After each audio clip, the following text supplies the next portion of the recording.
Never wanted to imagine midnight walks in the cold alone, a blacked out memory, and losing a friend.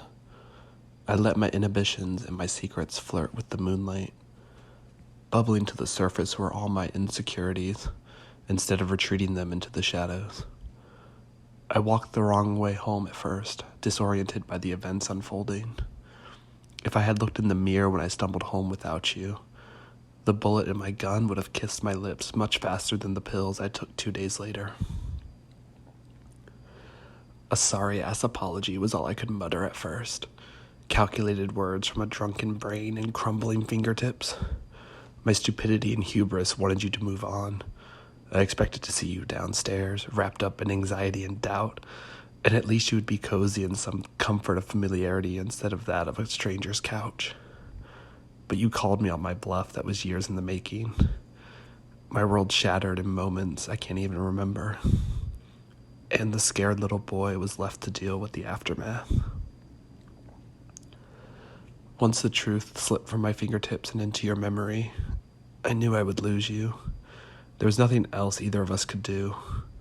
I told you a secret that I tried to convince myself was a lie I so desperately had to orchestrate and manipulate. Because as much as people tell us to love ourselves, I never could. I could only love you in the twisted way my brain could only comprehend. The venom in my words, fueled by jealousy's cackling cries. I did the one thing I swore I could never do, but inevitably would. The last thing you sent to me in a message I left unread echoed for a moment before I strolled outside of the city. I felt like a criminal with my possessions, intent on killing something inhuman. I screamed internally for hours, I don't want to lose you. But I already did. And repeating that fact helped the first batch of pills go down so easily. When I awoke mere hours later, thwarted by improper planning and cowardice, I stumbled home alone, once again, to face my fate. Since that moment, I have remained numb, the shell of a human I claimed to have already been. I haven't processed that I've lost you forever, which is why we're hearing about it now.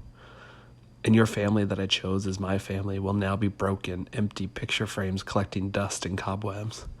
Because I didn't just lose you. I lost my humanity. I lost my true ability to love.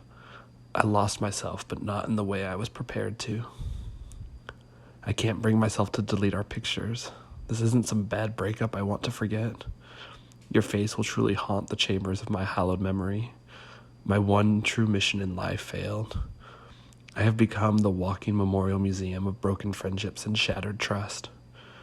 You were my atomic bomb, only because I didn't want you to follow me home.